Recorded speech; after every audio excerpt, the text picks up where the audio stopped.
What up, tubers? Welcome back to another draft here on Arena. Thanks for watching. Hit that like and subscribe if you haven't already. And don't forget to check out cardkingdom.com/Numot for all your Magic card needs. We've got some more Pioneer Masters draft here. Before we get into that, though, let's get to that 100K mark. Thank you all for subbing. And if you're not already subbed, I hope to earn your subscription today. I'll try to get some wins and maybe prompt some more. Some more Pioneer Masters draft. For some inexplicable reason, they took down Foundations draft, which I was going to swap back to. Pioneer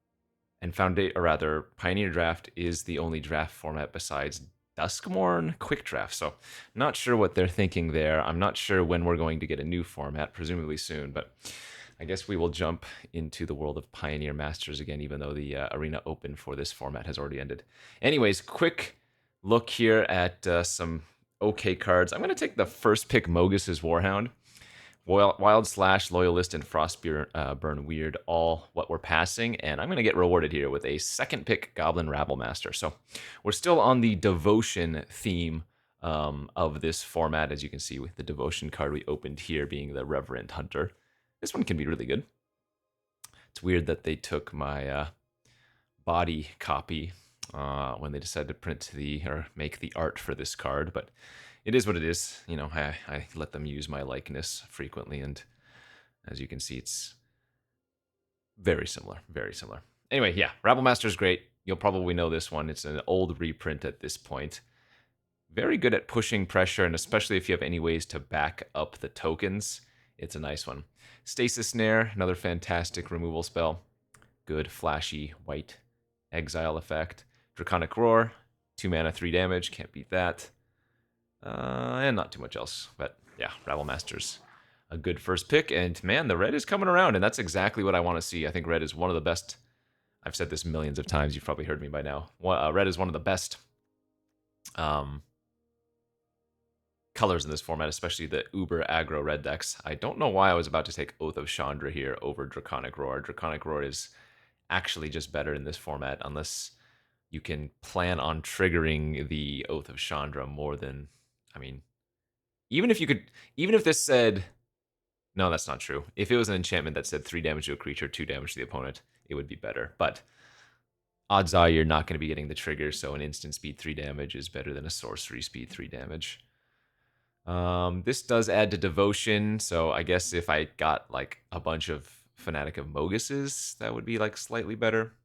Losing out on a Dragon Mantle here. Nah, the red start continues to be very good. And yeah, Rimrock Knight, one of, if not the best red common in the format. Just does everything you want it to and more. Losing another Boundary Lands Ranger, no big deal. Boulder Salvo, another really good one. If you wanted to pivot off of red, or rather stay open to a non-mono red deck, Murmuring Mystic would be another solid choice. I think red-blue in the format's respectable. But again, any combination of red aggro is going to be good. Voyaging Satyr, Nessian Asp. We'll just keep the red. And another salvo it is. Okay. Yeah, this deck's great. Rimrock Knights are really good with Boulder Salvos. Whether you are using the adventure mode and then casting the salvo for 1 mana, or maybe you've already used the adventure mode and you're just casting the knight and then Boulder Salvoing for 2. Great value to be had there. Okay. Hey, you know what? If nobody wants to take the red cards, I will snap them up. Sure, we're losing out some cards in other colors that are also solid, but I mean, this is just too good. Ooh, 8th pick a Crone Crusader now as well. Always want to have, I mean, honestly, at least 2 or 3 of these if I'm going to be mono red. Bunch of Sajiri Shelters going around too. No big deal. This is, I mean, we might even wheel some of the good red cards then, given how open it feels, right? There were quite a few good red cards in our initial pack where I took the Mogus's Warhound. The Legion Loyalists, for example, could come back around. They are rare, so people would be maybe a little bit more inclined to take them, but I think there was at least one Draconic Roar. There were a few other creatures. Ideal start.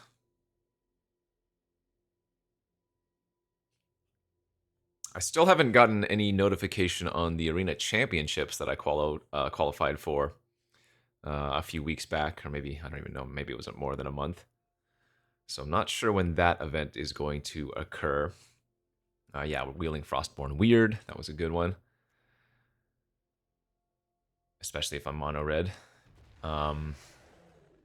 But I learned the other day. Wow, Stasis Snare on the wheel too. If we are going to splash red, we would rather take the compulsory rest because it's only 1 white to cast as opposed to 2. But that is absurd as well. Anyways, going back to what I was saying, apparently for the Arena Championships, it's like top 16 of that event qualify for the Pro Tour, and then the top 2 of the Arena Championships qualifies for Worlds.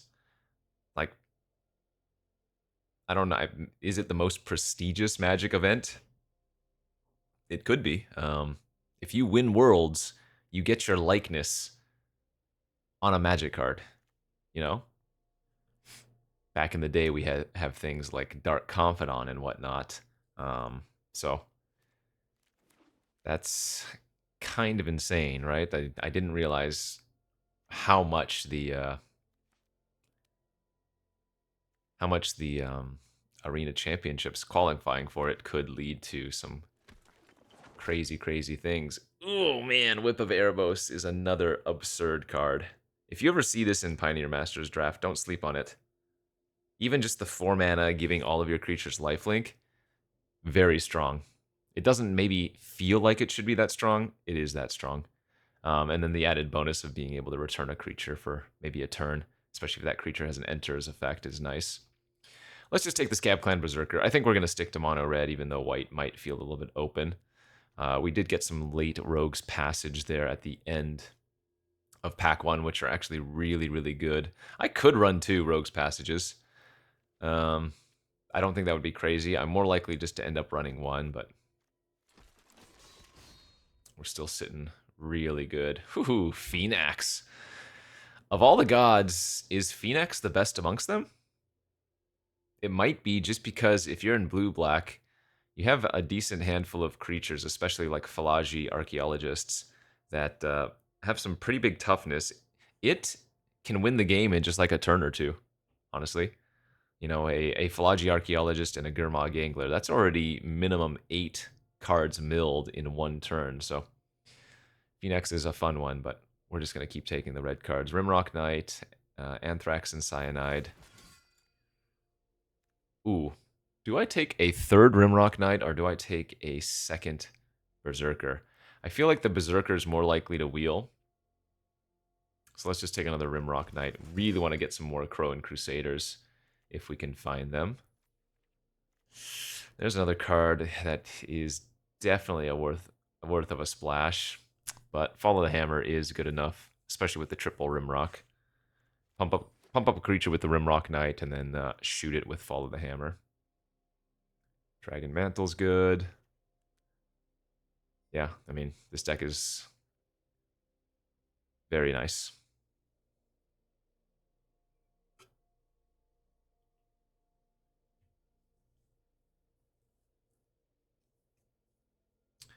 As they say in the biz, V nice, V nice.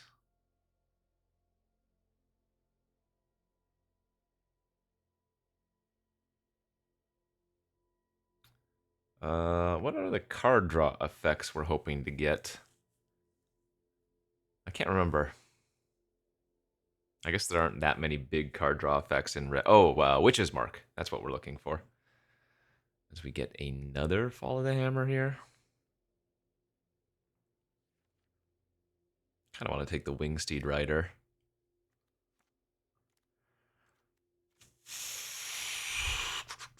Yeah, I don't need another Follow the Hammer.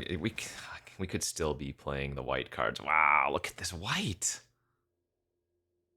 Triplicate, Phalanx, Knight of the White Orchid. Fortunately, we have a Labyrinth Champion, which we're going to end up taking.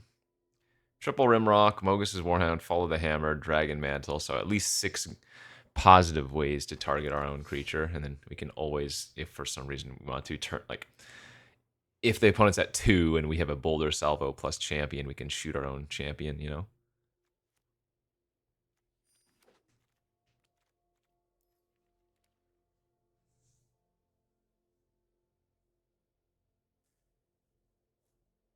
I guess I don't really need the Fall of the Hammers all that much. Or anymore, at least, right? 2 Draconic Roar, 2 Boulder Salvos, and already 1 Fall of the Hammer, so sitting pretty. Only 2 Boulder Salvos for sorceries to make the Enforcers a play. Alright. Well, not getting any wheels here out of pack 2. That was a pretty weak wheel, but given how pack 1 went, I assume we're going to get hooked up again in pack 3. So I'm not too concerned. Like, we're at 15, 16-ish playables for mono red going into pack 3, which is fine. All right. Here's pack 3. Pick one. Let's just take the Crusader. Assault is very good here, just to push the Rimrock Knights through, for example, but Crusader I think is more important. Imagine first picking a 1-mana 1/1.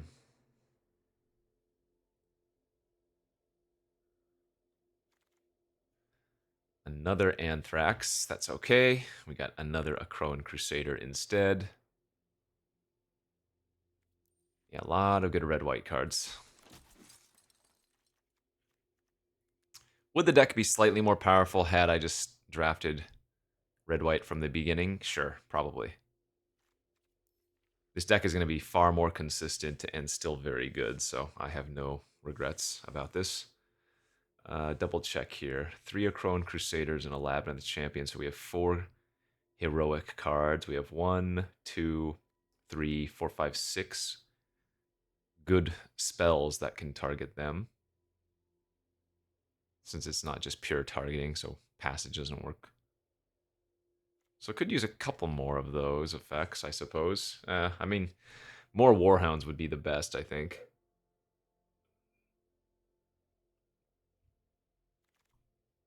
Or like our deal of Perforos. Swift Spear is not that great. Oh, where are those witches marks? That's what we really need.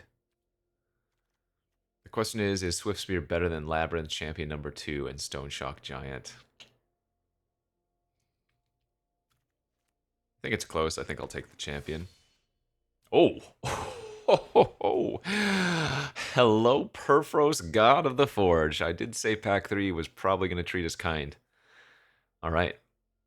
As long as your devotion to red is less than 5, Perforos isn't a creature. Whenever another creature you control enters, Perforos deals 2 damage each opponent, and then 3 mana to give creatures you control. Yeah, this card is nuts. Our deal would be fantastic, but not going to look that kind of gift away. Let's see, I'm at 19 playables. I don't want to take the warrior.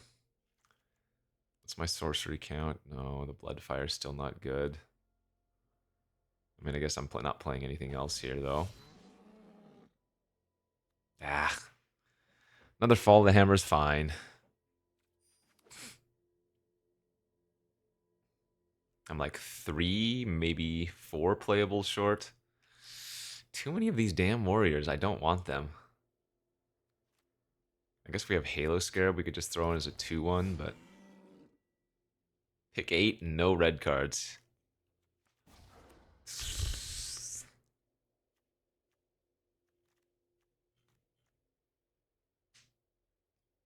Ah, this core is so good, but I might just have to run a couple of filler garbages.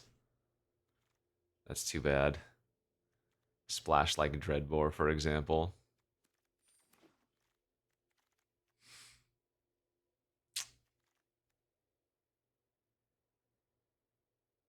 Another Wingsteed Rider going around. Oh, we just got cut on a couple of playables.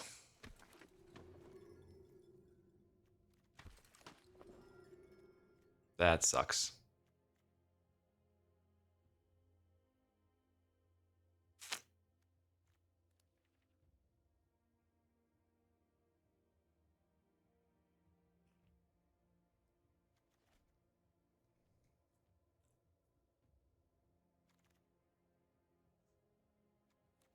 Dang it. Yep, I'm just going to run the Halo Scarab and stay to mono red. I'm not splashing double white cards. And the other white cards are like fine, but nothing amazing. Dreadbore would actually be a more reasonable splash than any of the white.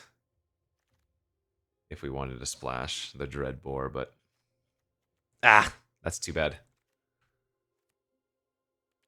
Is Halo Scarab better than Bloodfire Enforcers?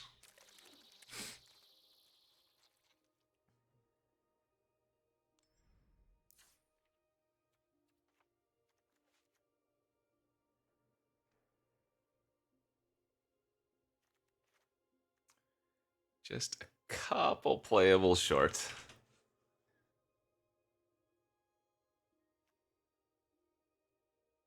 But the deck is still good. I've got high hopes for this. Game plan is to be on the play and then go turn 1 Crusader, turn 2 double Rimrock Knight, attack for 7. Or I could have a 0 creature opening hand. Yikes. One a Crone Crusader away from great. Okay, well, at least that's keepable.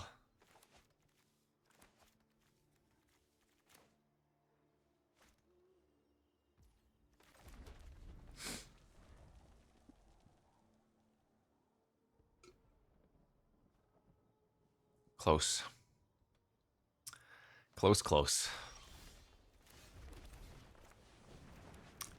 If they don't play anything to block or threaten the Berserker like that, then maybe we're in good shape. Now whenever they cast any non-creature spells, they're taking 2 damage. I have to be terrified of unflinching courage, though, since they are green-white. They would have to sacrifice a land here to make a 3-2. Yeah, they didn't want to do it.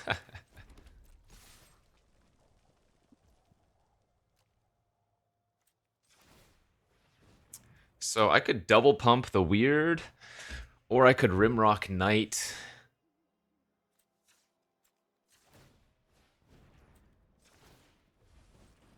And I think we want to save the Rimrock Knight so that we can push through a larger creature in a few turns. Like if they just play a Rhino here or whatever, or that as well.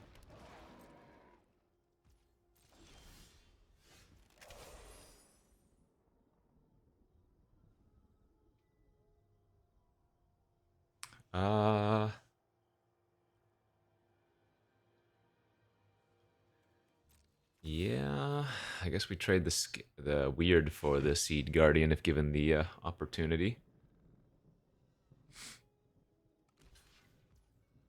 Oh, sure. I could have also used Rimrock Knight there and then played out the Enforcers, but I think we want to, again, save the Knight for a larger threat.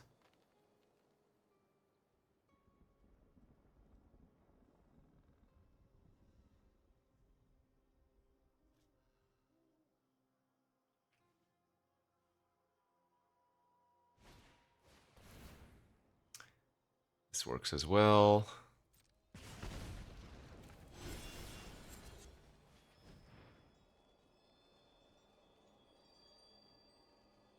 They have a clear shot or something? Oh, sure.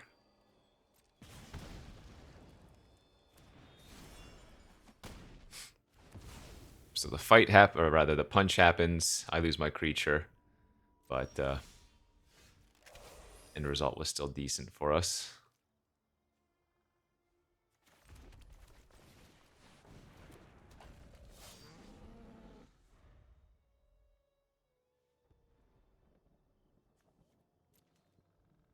Currently, this is just a 4-mana 5/2. 1/1 double strike, huh? Alright.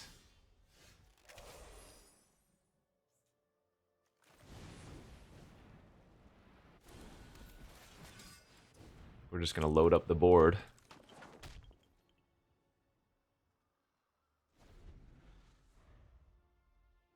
Seems like they have another trick of some variety, so just Filling up the board while they're casting 3-mana 1/1s doesn't seem that bad. Alright, that was a pretty good draw. That means we get to swing out. So I'm probably going to kill them because they're probably not going to block the weird, would be my guess.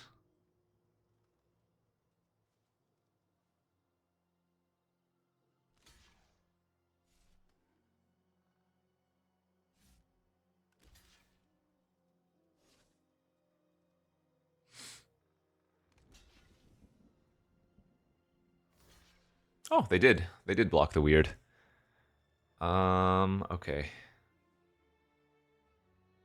Well, then we want to kill their Asp here. And I'm going to bounce off the Seed Guardian, because we don't want to lose our creature, since we would just be giving them another one anyways. So this way we maintain the most amount of creatures. And I mean, yeah, look at the board state.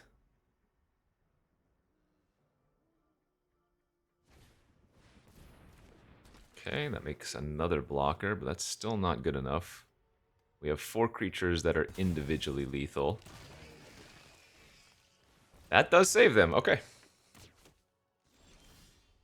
And now they're dead again. GG's.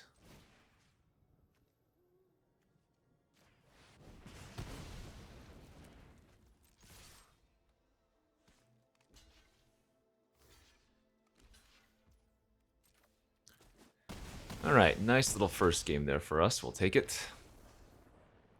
We drew a good amount of pressure tricks. Mono red. Bing bang. You dead. Off to the next. Alright, let's go on to G2. Ooh, mama. Yeah, another mulligan. We certainly have some awkward top end in this deck. Oh, that's a good one. Ooh, man, Rabblemaster into Perforos is nasty.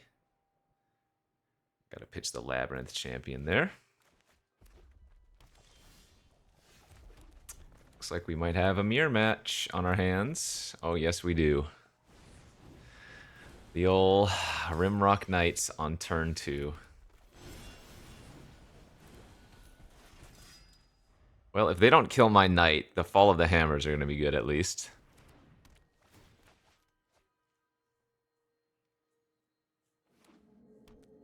Dude, full-on mirror match. Please just pump for 1. Okay. If they pump for 1, then we're in the clear to Fall of the Hammer, but I really want to hit a land here, of course. Yeah, alright, that's just too good. Just too good to start like this.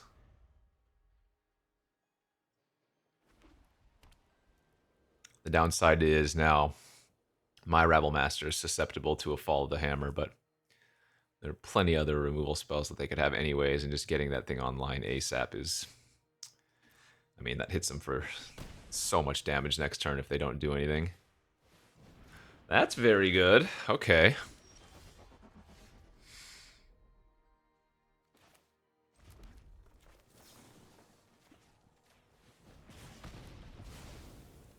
We're always attacking with the Rimrock Knight here. I think if they double block the Rabblemaster, we just let it happen.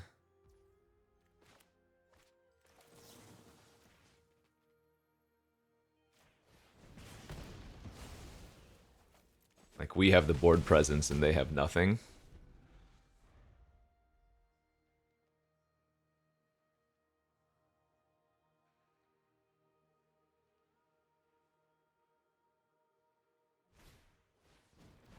That actually could be really bad for us. They target it and then they just get all the perfect blockers.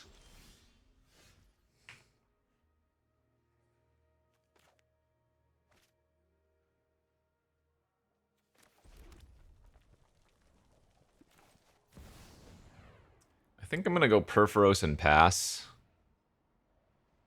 It's clear that they have something.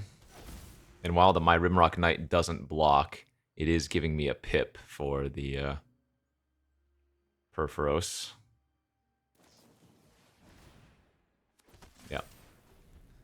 Glad we didn't attack.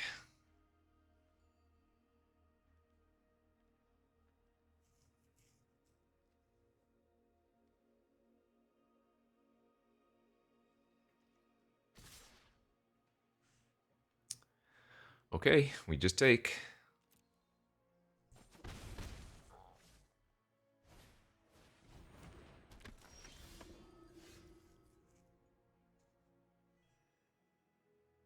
I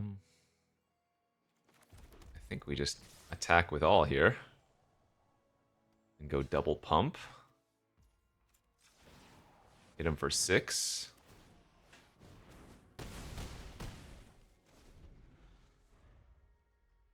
That was their best play with 4 mana, so... Wow, still attacking. Okay. Kind of scary. I mean... I can't Dragon Mantle because they clearly have something.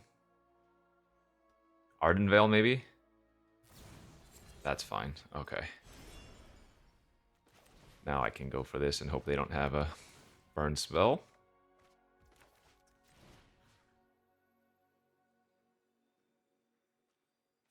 I do think killing the Crusader is right.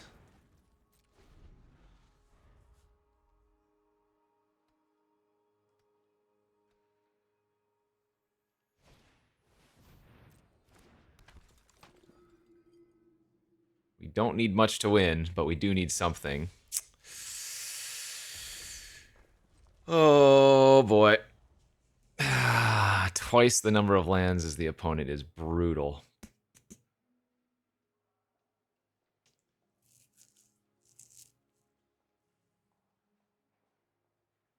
And we don't even have the one land we would want to have.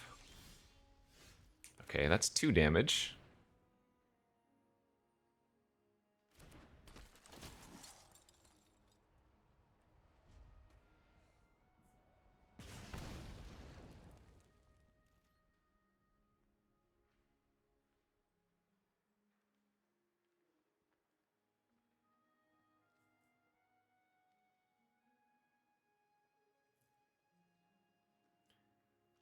This game is kind of scary.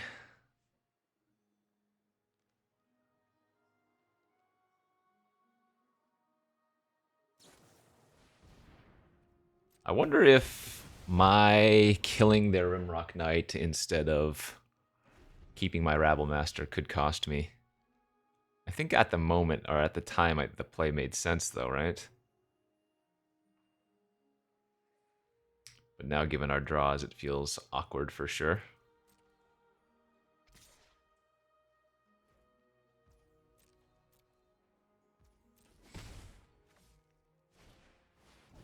Okay.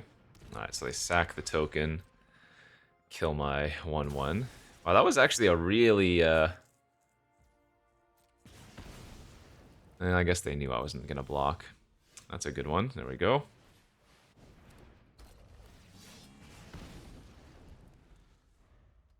And it also has trample, which makes it really awkward for them.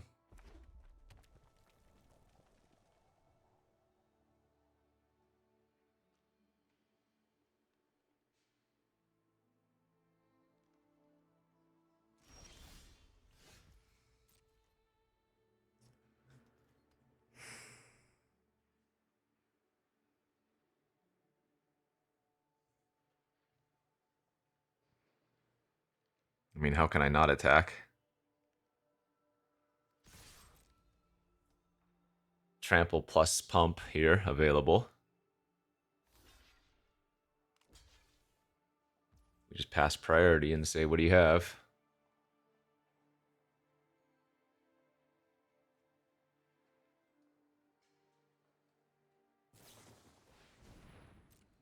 Do you know why +3/+3 works? Because I didn't play one of the other lands earlier.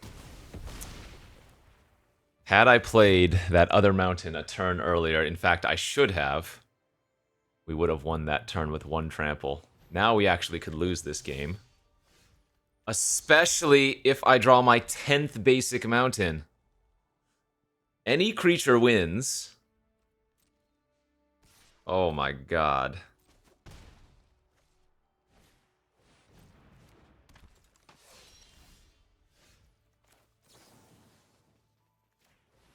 Are you kidding?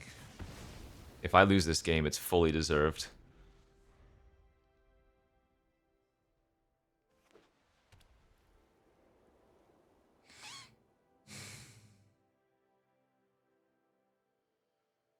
And it's not even like I have a Witch's Mark in my deck, so there was no reason for me to hold the land.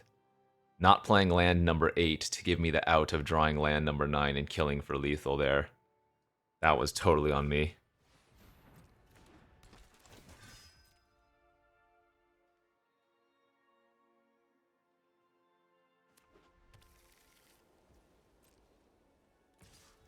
Okay.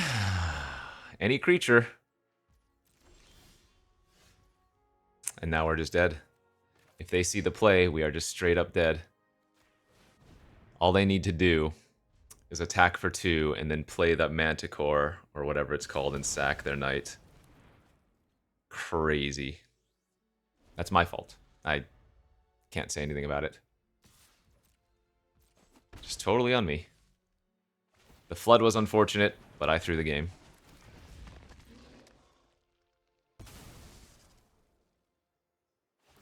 Good beats. Yep.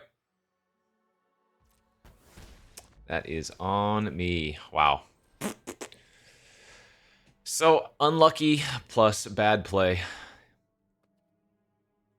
But I needed to make the bad play for the unluckiness to even matter, so yikes.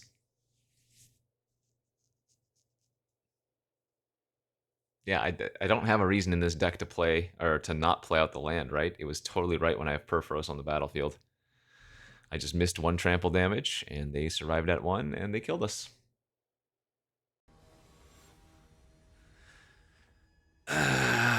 You know what I say, that's magic, baby.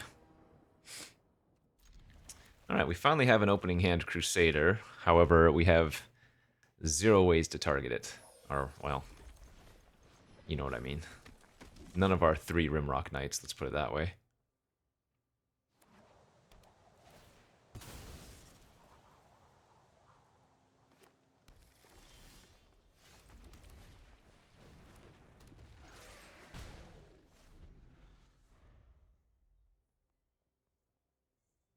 It's a good turn 1, turn 2. Let's see if we can draw anything to do next turn. That's beautiful. Not too much in green-white they can do for 2 mana to stop this Crusader from getting Dragon Mantled. Yep, that's fine.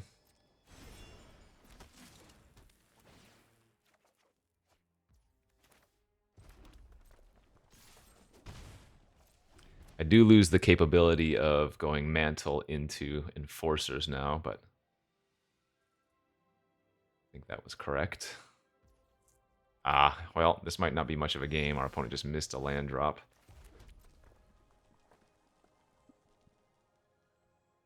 Maybe they have like another Tactician, but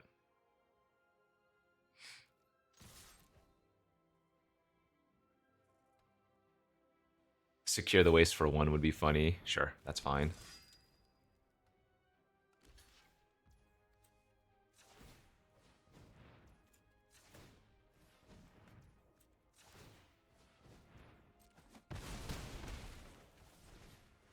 Again, playing out the Crusader here stops me from going Salvo next turn. But given that they missed a land drop, I think we want to make that play. That's pretty good. Wouldn't be surprised if they have another Selesnya Charm, but we're still attacking with everything, because even if they eat the Crusader,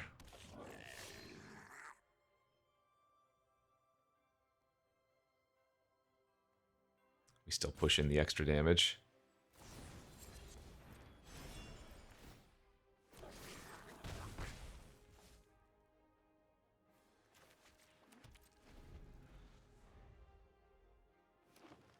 All right, land number 3 acquired. Is it too late? Yes, it is.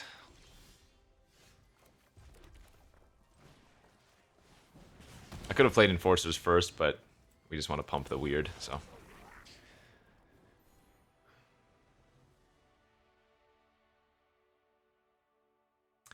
Easy peasy. 2-1. Maybe could be 3-0.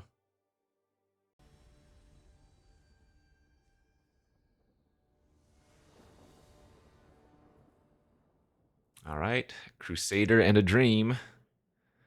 We have an instant. If we can find one of our salvos, we can also give the Enforcer the first strike trample abilities. Leaf Crown Dryad.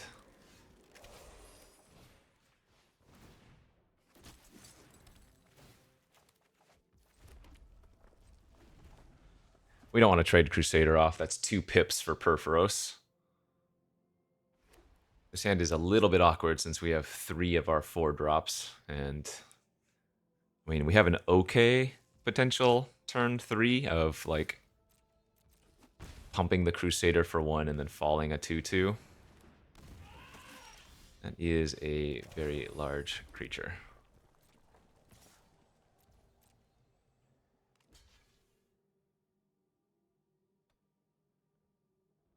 That's an insane trade for me if they make that play. I was going to say.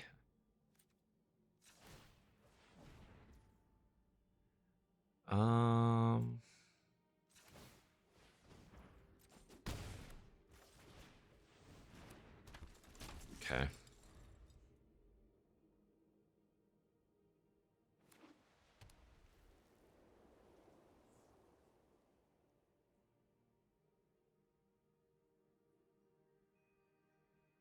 Well, if you got the courage, you got the courage. That's not as bad.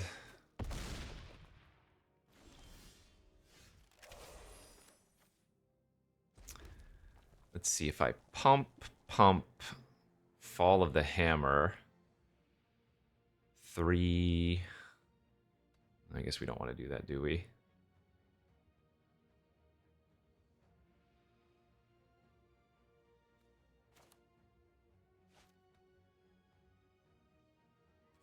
Yeah, let's just get the Bloodfire Enforcers online. They can trade with the Smiter if offered.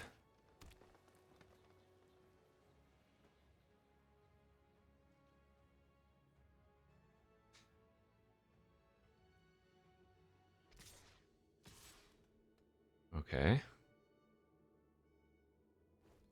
I think I make that block, and I think I do double block here. Wow, that is a very good deal for me, I feel like. I lose pips for Perforos, but... Okay, they get back their Audacity. Oh no, they're gonna get back their Dryad. Okay.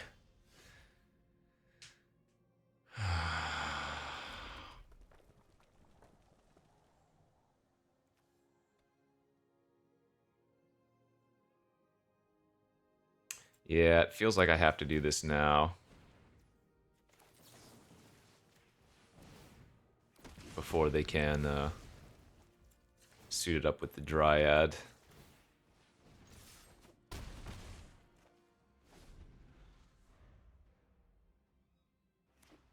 Ah, awkward sequences I've had to take. Not sure this has been correct. Oh, okay. Well, that is what we call pain and suffering.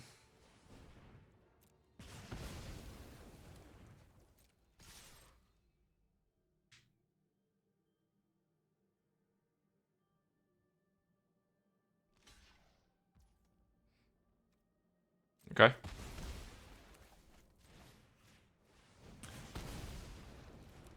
I mean, had to use a lot of my resources for that, but...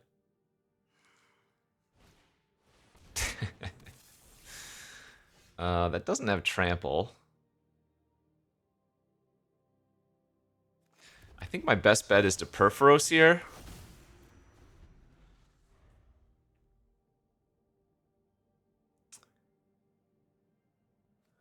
One, two, three. So that costs not 6. So they can't. So that's always a forced block.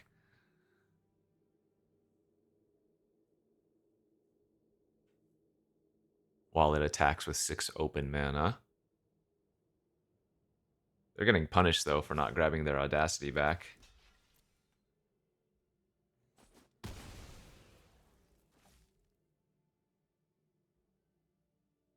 Yeah, I don't know. Maybe that turn that I... Wow, that doesn't make sense.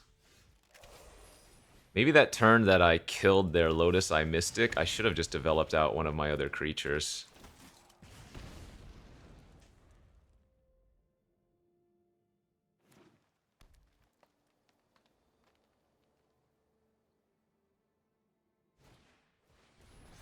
Okay. If they got me, they got me. This might have been another game that I messed up. Nice. Like I said, I think on the turn that I used the Fall of the Hammer on their Lotus Eye Mystic, maybe if I play out one of my 4-drops instead. Because if I play Labyrinth Champion there, then they go and suit up the Lotus Eye with the Dryad. I can, the following turn, Fall of the Hammer and double shoot with Fall of the Hammer plus the Labyrinth Champion trigger. Or actually, we can still do it with the Crusader because we can Fire Breathe the Crusader. Man, I'm playing real sloppy. Ugh. I think I got too scared of the Lotus Eye Mystic. I should have just left it for at least a turn. Played out one of my 4-drops instead. Been most mana efficient that way. Play Perforos or play Labyrinth Champion. And then I also start pinging for more damage. Yeah, you know what? I feel like I threw that one as well. Yeah, skill game. Truthfully, a skill game. I've given away 2 different wins effectively. So, again, I don't mind when I lose like that. It's totally on me.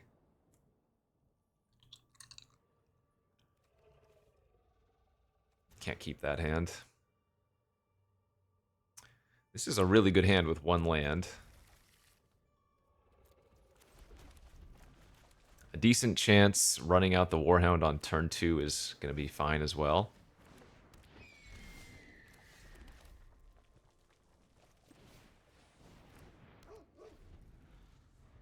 We don't need to kill the Raptor yet. We can still wait 1 more turn.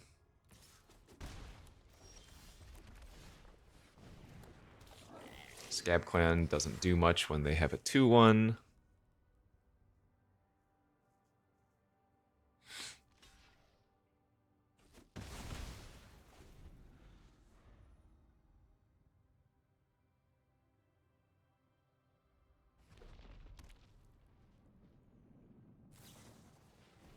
Fair enough. Well, now the Scab Clan's going to get in, which is big.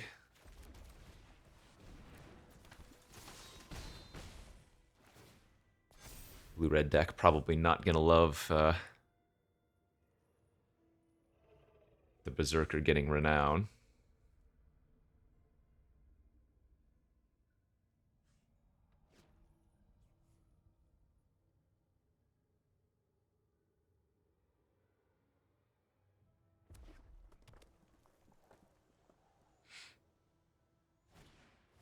Oh!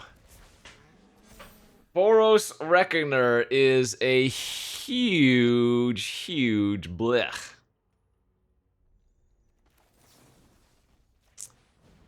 Yikes.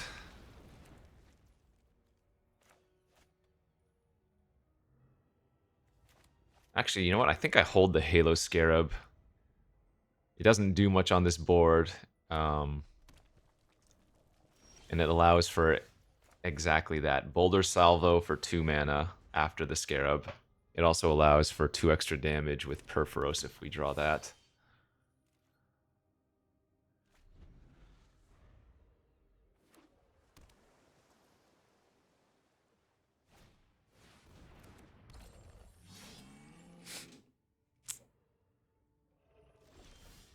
Oh, man.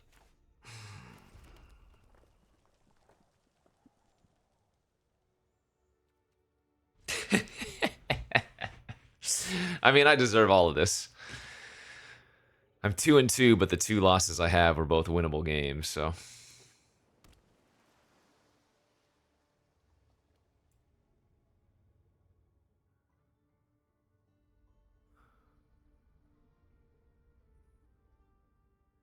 If they didn't play out the 4-5, I would probably just bite the bullet, you know, and...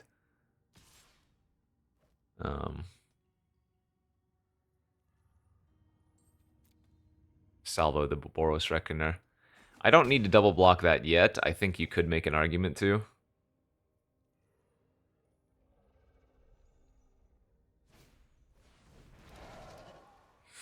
Remember, they have a fumarole as well, so... Okay...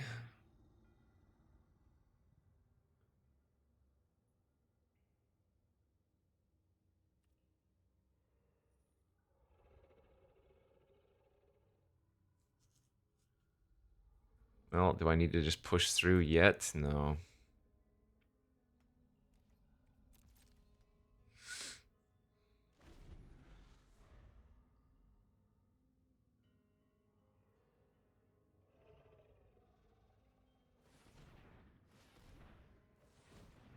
That's not a good sign. Manually tapping for the fumarole.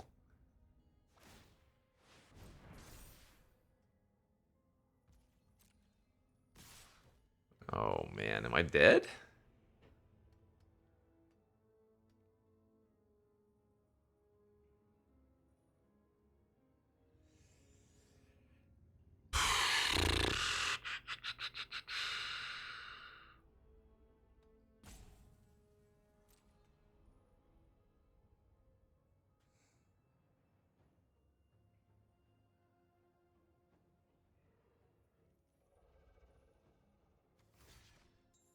Four, 5, 6, 7, 8, 9, 10.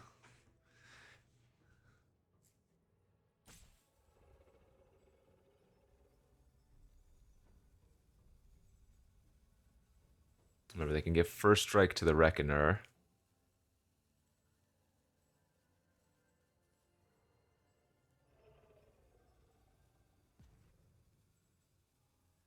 I guess what I'm going to do is double block here.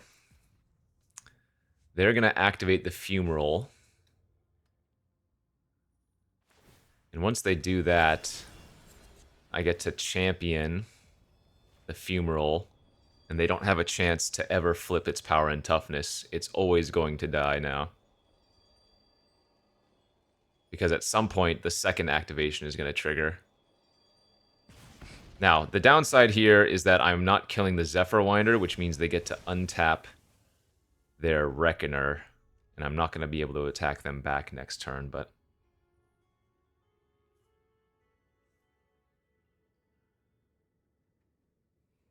I assume they're going to kill the Labyrinth Champion here and not the Berserker.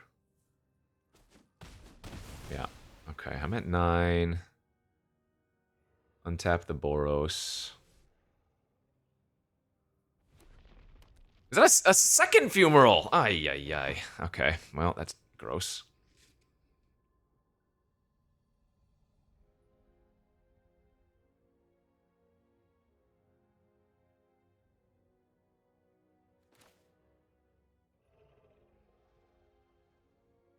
So I think what I do is Frostborn Weird.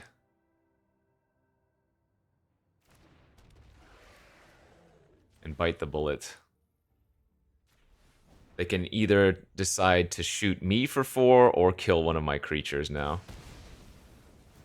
But I just need to get that off the battlefield. So, it is what it is.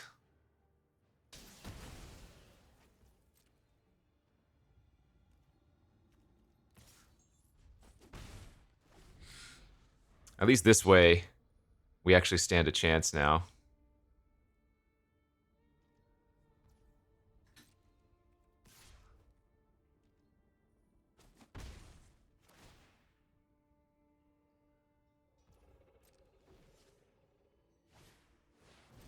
And now we probably don't.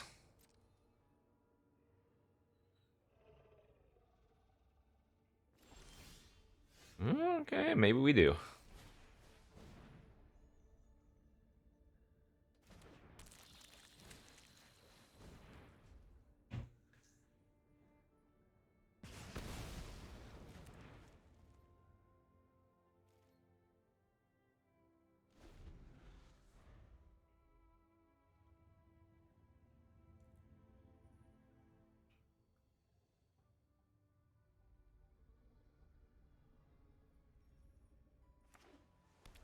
So they can attack with Fumarole this turn. Well, actually, no, they can't. They would just always trade. Whoa, that's a good sign. Unless they also have a salvo. Wow! Ah, so sick.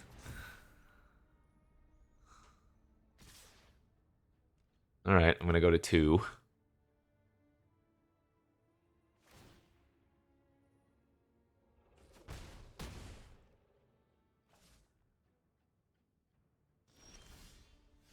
Oh, man! Oh, we needed the treasure this turn, because if I could play out the Akum Warrior, we would be stabilized. That sucks. I don't have any outs anymore. Yeah, I have no outs, because I take 1 damage this turn again. Which means that even if I do play the Akum Warrior next turn, I can't block the Archaeomancer. So we die exactly the following turn. I don't think there are any reasonable outs or reasonable draws. Oh, good beats. Oh, and that'll do it for sure. All right, well, I mean, again, with plays like the ones I made, and especially in the first loss, I don't deserve to win. So that's on me. You know, you win some, you lose some. But all you really can do is your best, and we did not play very well here. So, again, to reiterate, game 1, I should have played land number 8 after drawing it because I had Purphoros on the battlefield, which means if I drew land number 9, which I did, I would be able to triple activate the ability, giving my creatures +3/+0. And because I had a Trampler, it became very relevant. So that was the whole starting point. We went from, instead of 3-0, or no, I guess it was round 2, we went from 2-0 to 1-1 instead. Then we lost the next game because I got a little bit too scared. I opted to kill their 3-2 because they had a bestow in their hand, as opposed to running out one of the, did I have 3 4-drops in my hand? So I was super inefficient with casting spells, even though I did have Dragon Mantle for Fire Breathing to use up the rest of the mana. It just wasn't as good. Had I played Purphoros or even like Labyrinth Champion, I think we maybe win that game as well. Maybe there was nothing I could have done in that final loss, but the first 2 losses were definitely winnable, if not thrown completely. So that's it for this go around. Like I said, for some reason they've taken down Foundations drafting, so we only have Quick Draft and Pioneer Masters, although it looks like Momir is currently up, so we'll probably get some amount of Momir that I'll record for tomorrow's video. But that's it for today. Thanks for watching. We'll see you back next time. Bye-bye.